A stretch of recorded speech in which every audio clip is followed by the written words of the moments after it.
રાજ્યના 4 જિલ્લામાં ગરમી ભૂક્કા કાઢશે। 3 દિવસ 4 જિલ્લામાં હીટવેવની આગાહી કરવામાં આવી છે। બનાસકાંઠા, સાબરકાંઠામાં હીટવેવની આગાહી કરવામાં આવી છે, તો રાજકોટ અને કચ્છમાં પણ હીટવેવની આગાહી કરવામાં આવી છે। 17 એપ્રિલ સુધી 4 જિલ્લામાં યલો એલર્ટ જારી કરવામાં આવ્યું છે। 3 દિવસ બાદ ગરમીથી આંશિક રાહત પ્રાપ્ત થશે। તો અત્યારે ગરમી ભૂક્કા કાઢશે તે પ્રકારની ગરમી જોવા મળી રહી છે અને આગામી 3 દિવસ બાદ ગરમીથી આંશિક રાહત મળશે તે પ્રકારની આગાહી હવામાન વિભાગ દ્વારા કરવામાં આવી છે।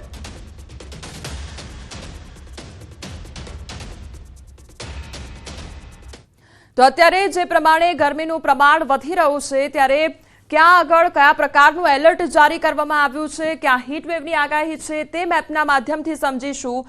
સૌથી પહેલા યલો એલર્ટની વાત કરવામાં આવે તો કચ્છ, ભુજ અને નલિયામાં યલો એલર્ટ જારી કરવામાં આવ્યું છે। આ તરફ બનાસકાંઠા અને સાબરકાંઠામાં યલો એલર્ટ જારી કરવામાં આવ્યું છે અને રાજકોટમાં પણ યલો એલર્ટ જારી કરવામાં આવ્યું છે। એટલે ગરમીનું પ્રમાણ ત્યાં આગળ સૌથી વધુ જોવા મળી રહ્યું છે અને આગામી સમયમાં હજુ હીટવેવની પણ આગાહી કરવામાં આવી છે। ત્યારબાદ આગામી 3 દિવસ જો આપણે જોઈએ તો આગામી 3 દિવસ બાદ પછી ગરમીનું પ્રમાણ જે છે તે ધીમે ધીમે ઓછું થતું રહેશે, પરંતુ ભુજ, કચ્છ, નલિયા, બનાસકાંઠા, સાબરકાંઠામાં યલો એલર્ટ અને રાજકોટમાં પણ યલો એલર્ટ જારી કરવામાં આવ્યું છે। એટલે આગામી જે 3 દિવસ છે ત્યારબાદ તમને ગરમીનું જે પ્રમાણ છે તે મહદઅંશે ઓછું થતું રહેશે, પરંતુ અત્યારે हीटवेव ने लेने आगाही કરવામાં આવી છે।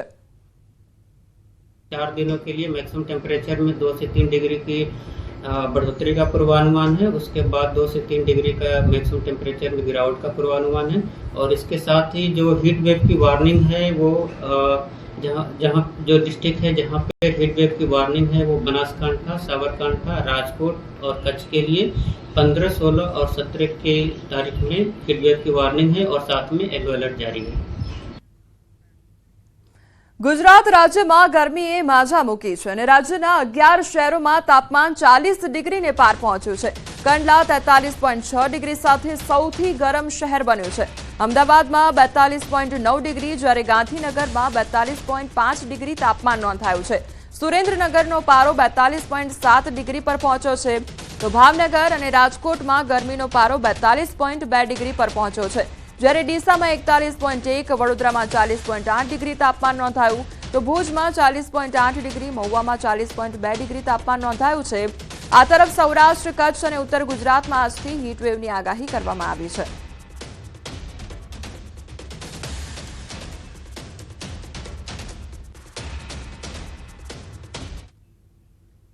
હવે સમાચારમાં આગળ વાત કરીશું તરબૂચના ટેસ્ટ વિશે।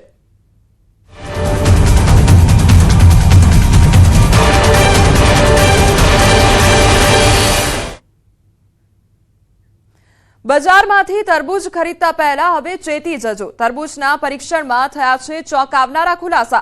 કૃત્રિમ તરબૂચ તમારું સ્વાસ્થ્ય બગાડી શકે છે। ઉનાળાની સિઝનમાં શરીરને હાઇડ્રેટ રાખવા માટે લોકો તરબૂચનું સેવન કરતા હોય છે, જેથી શરીરમાં પાણીનું પ્રમાણ બની રહે અને બીમાર થવાથી બચી શકાય। પરંતુ બીમાર થવાથી બચવા માટે તમે જે તરબૂચનું સેવન કરી રહ્યા છો તે જ તરબૂચ તમારા શરીર માટે ખતરારૂપ છે, કારણ કે તરબૂચના નામે તમને કેમિકલવાળું તરબૂચ પધરાવવામાં આવતું હોય છે। સારા સ્વાસ્થ્ય માટે આરોગવામાં આવતા તરબૂચ કેન્સર તેમજ કિડનીના રોગ જેવી ગંભીર બીમારી પણ નોતરી શકે છે અને આ તરબૂચ કુદરતી નહીં પરંતુ કૃત્રિમ રીતે પાકેલા હોય છે।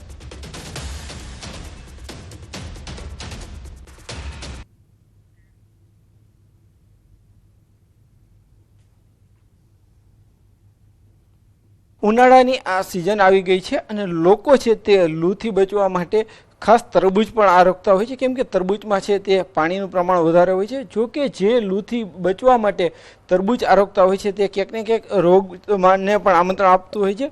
કેવી રીતના આ તરબૂચમાં જે છે એ ભેળસેળ થતી હોય છે તે નિવૃત્ત આરોગ્ય અધિકારી છે, આપણે એમની પાસેથી જાણીશું। સર, કઈ રીતના આખી જે છે એ ભેળસેળ થતું હોય છે અને સ્વાસ્થ્ય માટે કઈ રીતના નુકસાન થતું હોય છે? સૌપ્રથમ તો હું તરબૂચ વિશે જણાવીશ કે તરબૂચનો જે કહી શકે કે પાકવાનો જે સમય છે 70 દિવસથી 180 દિવસ છે। પરિણામે જે બજારમાં લેભાગુ તત્વો છે કે તાત્કાલિકપણે આ જે તરબૂચ છે એ વધારે ઉપયોગ થાય અને આ સિઝન દરમિયાન આ લોકો જે છે લોકોને આ ખાસ કરીને કે આર્ટિફિશિયલ કેમિકલ અને આર્ટિફિશિયલ સ્વીટનરનો ઉપયોગ કરી આકર્ષે એ માટે કરે છે। કે તે વાત કરીએ તો આ રીતે જે એ લોકો છે કેમિકલનો ઉપયોગ કરે કે જેમાં ઇરિથ્રોસિન છે, લેડ બ્રોમેટ છે અને સુદાન ડાઈ છે, આવા કેમિકલ હોય છે કે જેનો તરબૂચના કલર જેવો જ કલર હોય છે અને સાથે સાથે આર્ટિફિશિયલ સ્વીટનર કે સેકરીનનો ઉપયોગ કરી એ તરબૂચમાં જે છે એ ઇન્જેક્ટ કરે છે. ટૂંકમાં આ તરબૂચ જે છે અર્ધ પાકેલ છે અથવા પૂરતી માત્રામાં પકવેલ નથી, એટલે આ રીતે જુદા જુદા આ રીતે કરી આ ડાય કે કેમિકલ છે ઇન્જેક્ટ કરે છે. આ ઇન્જેક્ટ થયા પછી જે તરબૂચનું જે અંદરથી ભાગ છે કે જે ફ્લેશ કહેવાય કે તરબૂચનો જે ગર્ભ છે એ એકદમ લાલ રંગનો થઈ જાય છે. લાલ રંગ થવાથી એ આકર્ષાય છે. બીજું આની સાથે જે આર્ટિફિશિયલ સ્વીટનર છે એ સ્વીટનરનો ઉપયોગ તરબૂચ છે એ તરબૂચ ખૂબ જ મીઠું થઈ જાય છે. એટલે આ તરબૂચ પરિણામે જે છે એમાં કેમિકલ વયું જાય છે અને થોડા સમયમાં એ ઉપયોગ કરીને પછી લોકો એ માર્કેટમાં વેચે છે. જ્યારે પણ માર્કેટમાં વેચે છે ત્યારે આપણને એમ જ લાગે છે કે આ તરબૂચ છે એ સુધારીને પણ આપે છે, કાપો પાણીને પણ આપે, ત્યારે એમ જ લાગે છે કે એ એકદમ લાલ ચટાક છે અને મીઠું છે. પણ ખરેખર આ તરબૂચ છે એ લાલ ચટાક અને મીઠું છે એ ખરેખર કેમિકલ યુક્ત છે. કેમિકલ યુક્ત અને આર્ટિફિશિયલ સ્વીટનર તરબૂચ છે એ તરબૂચનો ઉપયોગ કરવાથી પ્રથમ તો જે આના માટે કેમિકલ અથવા જે પાણીનો ઉપયોગ કર્યો છે એનાથી ફૂડ પોઈઝનિંગ થઈ શકે છે, ઝાડા ઉલટી થઈ શકે છે, સાથે સાથે કમળો અને ટાઇફોઇડ પણ થઈ શકે છે. અને આની અંદર જે કેમિકલ છે એ કેમિકલથી એલર્જીક રિએક્શન થઈ શકે છે, સ્કિન ડિઝીઝ થાય છે અને જે કહે છે કે આંખનો અંધાપો પણ આવી જાય છે, લાંબે ગાળે કેન્સર થવાની પણ શક્યતા છે અને કિડનીના રોગ પણ આનાથી થઈ શકે છે. જે છે કેમિકલ અંદર ઇન્જેક્ટ કરી અને તરબૂચને તાત્કાલિક જે છે એ પકવતા હોય છે. સ્વાસ્થ્ય માટે પણ આ તરબૂચ છે તે ઘણું હાનિકારક થતું હોય છે. હાર્દિક જોશી, ન્યૂઝ 18 ગુજરાતી, રાજકોટ. તો અમારી નજર સમક્ષ જ તરબૂચનું પરીક્ષણ કર્યું. હવે અમે આપને બતાવીએ કે કૃત્રિમ રીતે પકવેલું તરબૂચ હોય છે કેવું. તે જોઈને તમારી આંખો પહોળી થઈ જશે, કારણ કે આ તરબૂચમાં કેમિકલ ભેળવવામાં આવ્યું છે તે તમે સ્પષ્ટપણે જોઈ શકશો. એ તરબૂચ છે એમાં તરબૂચની આપણે જોશું આ તરબૂચ છે કે જેમાં કેમિકલનો ઉપયોગ કરીને આર્ટિફિશિયલ સ્વીટનર ઉપયોગ, એ જ ટેસ્ટ આપણે આમાં કરશું કે જેથી આપણને ખબર પડે કે આ તરબૂચ છે એ ખરેખર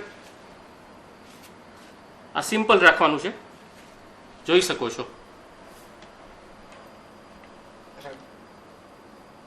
કે જે આ ટિશ્યુ પેપર છે એ પ્રવાહી સાથે સાથે જે કેમિકલ છે કેમિકલ યુક્ત કલર એનો પણ એબ્સોર્બ કરે છે. પરિણામે આપણે ડિફરન્શિએટ કરી શકીએ કે આ તરબૂચ છે ક્યાંક ને ક્યાંક આમાં કેમિકલનો ઉપયોગ થયો છે. તરબૂચ છે એ એકદમ લાલાશ પડતું લાગશે તમને અને તમને એ આ ટેસ્ટ તો કરી શકાય એવું નથી, પણ ટેસ્ટમાં પણ એકદમ મીઠું લાગશે કારણ કે એમાં આર્ટિફિશિયલ સ્વીટનર નાખેલું છે. એટલે આ એક ખૂબ જ સિમ્પલ ટેસ્ટ છે કે ઘરે આવીને તમે આ કરશો તો તરત તમને જાણકારી પ્રાપ્ત થશે કે આ તરબૂચ છે એ નેચરલ અથવા કુદરતી પાકેલ છે, એમાં જેમાં કલર છે એ કુદરતી છે, જ્યારે આ તરબૂચ છે જેમાં કેમિકલ એડ કરેલું, કેમિકલના ઇન્જેક્શન આપેલા છે અથવા તો ડાઈ ઇન્જેક્ટ કરેલ છે કોઈ પણ જાતની, અને સાથે સાથે આર્ટિફિશિયલ સ્વીટનરનો ઉપયોગ થયો છે.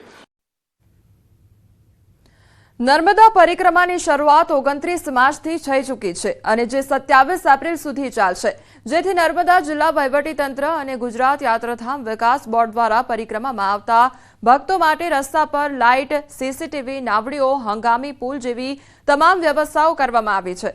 મહત્વનું છે કે 12 એપ્રિલના રોજ નર્મદા પરિક્રમામાં એક સાથે 2.5 લાખ ભક્તો આવી જતા વ્યવસ્થા ખોરવાઈ ગઈ હતી. આ મારી આ અઠવાડિયામાં બીજી પરિક્રમા છે. પરિક્રમા કરવામાં જરા પણ કષ્ટ પડ્યું નથી અને અનુભવથી જો કહીએ તો માતાજીની ખરેખર કૃપા હોય છે કે જરા પણ અમને કષ્ટ પડ્યું નથી અને સારી રીતે અમે પરિક્રમા પૂર્ણ કરી છે. અહીંયા રામપારા ઘાટ અને તિલકવાડા રેંગણ ઘાટ બાજુ 7 ટીમ 24 કલાકે એક પગે ઊભા છે. અને 12 એમ્બ્યુલન્સ જે છે જે 24 કલાક કામ કરી રહ્યા છે અને હમણાં સુધી તક 15,000 से ऊपर લોકો લાભ લઈ ચૂક્યા છે. એમાં ખાસ કરીને લોકો ચાલતા લોકો પગમાં તકલીફ થઈ જાય છે, પણ ખાસ કરીને લોકો ચક્કર ખાઈને જેના હાઇપરટેન્શન, ડાયાબિટીસના દર્દી હતા એના બી પ્રાથમિક ઉપચાર અહીંયા આપીને અને એમાં છે કરીબ 10-15 દર્દીઓના બી જીમર્સમાં આપણે રેફર કરવામાં આવ્યા છે. હાલ સમાચારોમાં બસ આટલું જ. વધુ સમાચાર માટે આપ જોતા રહો ન્યૂઝ 18 ગુજરાતી. નમસ્કાર.